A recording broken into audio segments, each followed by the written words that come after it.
Ya, Assalamualaikum warahmatullahi wabarakatuh. Selamat pagi dan salam sejahtera untuk kita semua. Ya, bagaimana anak-anak kabarnya? Semoga kita selalu semangat dan dalam keadaan kondisi sehat walaupun dalam kondisi pandemi seperti saat ini. Dalam pembelajaran online ini, Bapak harap kalian dapat mengikuti dengan serius dan selalu berdoa agar pandemi ini segera berakhir. Seperti biasa, dalam pertemuan kedua ini kita akan membahas mengenai teks narasi. Di sini Bapak akan menjelaskan tentang teks narasi. Apakah kalian sudah pernah mendengar atau mengetahui tentang pengertian teks narasi? Jika belum, tolong dipahami. Bapak akan menjelaskan mengenai pengertian teks narasi. Teks narasi adalah jenis teks yang berisi cerita yang disampaikan melalui peristiwa yang disusun secara kronologis atau ada sebab akibatnya. Teks narasi ini dikemukakan oleh tim Kemendikbud tahun 2017 bahwa berupa cerita fiksi yang berisi perkembangan kejadian atau peristiwa. Maksudnya cerita tersebut disampaikan berurutan mulai dari latar belakang hingga puncak kejadian dan penyelesaian. Sementara pendapat lain dikemukakan oleh pada tahun 2015 bahwa teks narasi adalah serangkaian peristiwa yang terjadi pada seorang tokoh, bisa manusia, binatang, benda, atau tumbuhan. Biasanya peristiwanya nyata, tapi juga bisa meskipun disebut fiktif ditandai dengan ada hubungan waktu peristiwa disusun dengan kronologis. Sehingga dapat disimpulkan bahwa teks narasi adalah teks yang menyampaikan cerita berupa rangkaian peristiwa yang terjadi pada suatu tokoh mulai dari latar belakang, terjadinya peristiwa, puncak hingga penyelesaian. Bagaimana anak-anak, apakah sudah mengerti mengenai pengertian teks narasi? Jika sudah paham, kita akan lanjut lagi mengenai struktur teks narasi.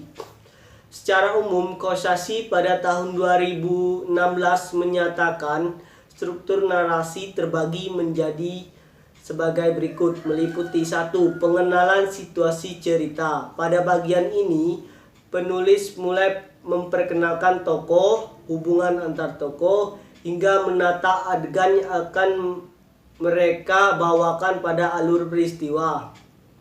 Yang kedua, mengungkapkan peristiwa.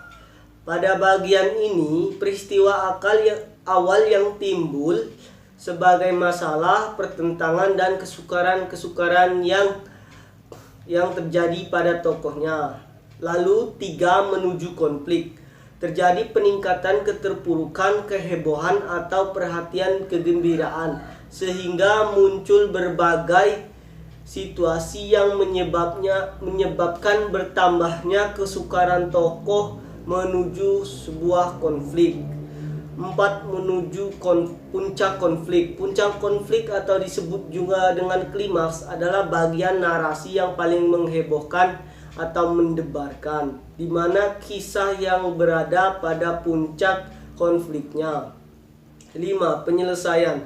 Pada bagian ini, peluasan seluruh penjelasan atau penilaian yang mengenai sikap atau nasib para tokoh telah mengalami puncak konflik dan bagian klimaks. 6. Koda.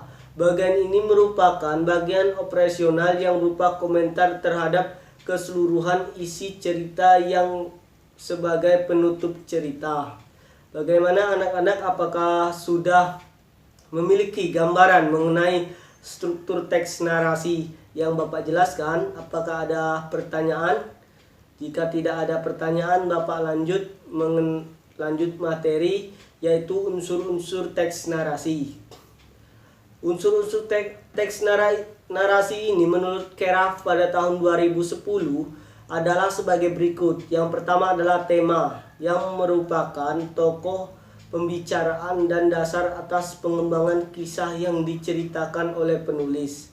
Yang kedua, latar. Pada latar ini tergambar waktu, lingkungan sosial, dan tempat terjadinya peristiwa yang diceritakan. 3. Penokohan, yaitu bagian watak dan penggambaran tokoh yang terdapat dalam karangan narasi. Lalu yang keempat, alur, merupakan pola atau rangkaian tindak tanduk peristiwa yang terjadi berusaha memecahkan konflik dalam narasi. Lalu ciri-ciri teks narasi. Menurut Keraf, ciri-ciri teks narasi sebagai berikut. 1. Menonjolkan unsur perbuatan atau tindakan dan dirangkai dalam urutan waktu tertentu.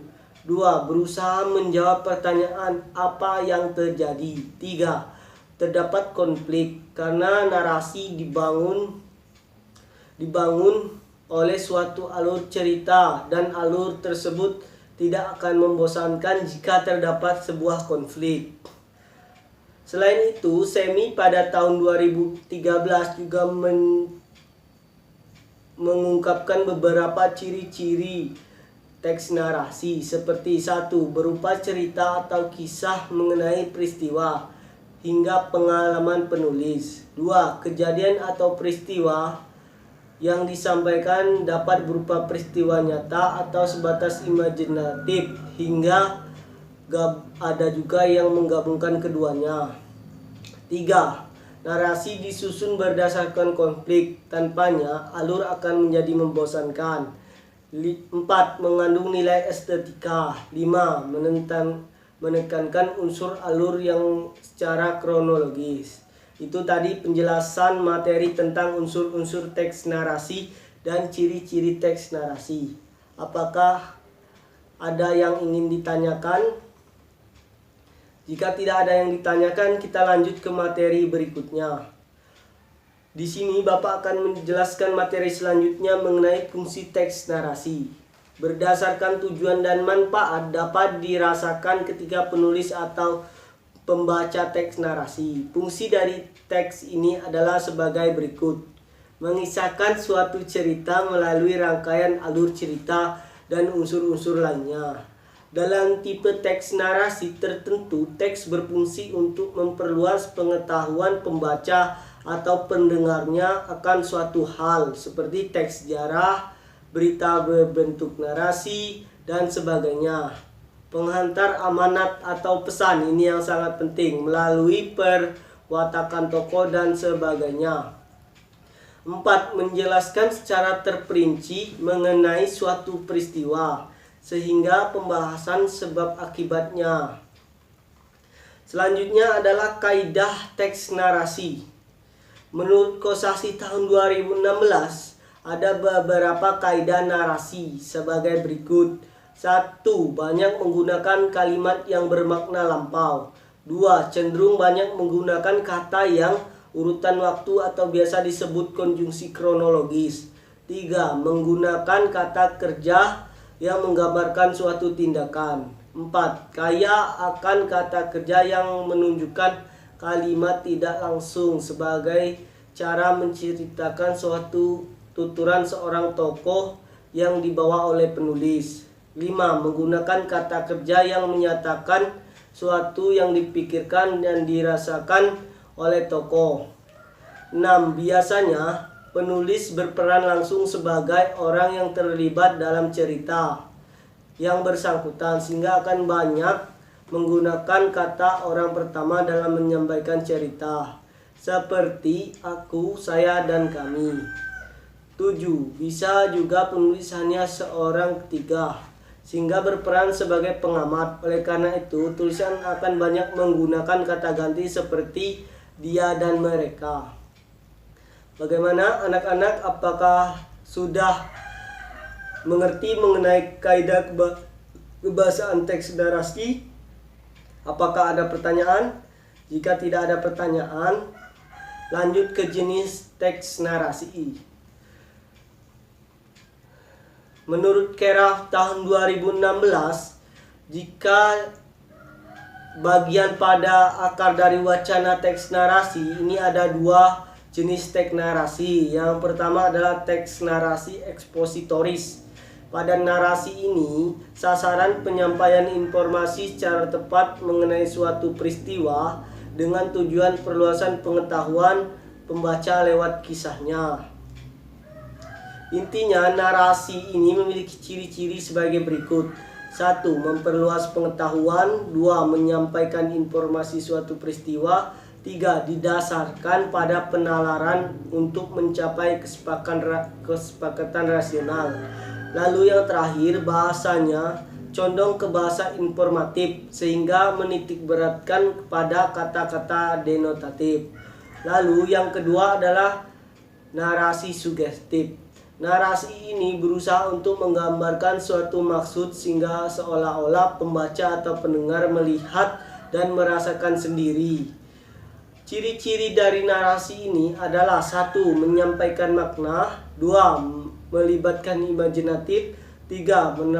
Penalaran fungsi sebagai alat penyampaian makna. 4. Bahasanya cenderung figuran sehingga menitik beratkan kepada kata-kata konotatif. Itulah materi yang Bapak dapat jelaskan mengenai teks narasi. Semoga kalian dapat mendapat pengetahuan baru tentang teks narasi. Mungkin karena waktu, kita cukupkan dulu pembelajaran pada pagi hari ini. Bapak harap kalian tetap semangat dan menjaga kondisi dalam kondisi pandemi ini. Dan tetap semangat dalam belajar. Mungkin hanya itu yang Bapak dapat sampaikan. Jika ada kesalahan kata, Bapak mohon maaf. Wabillahi taufiq wal hidayah. Wassalamualaikum warahmatullahi wabarakatuh.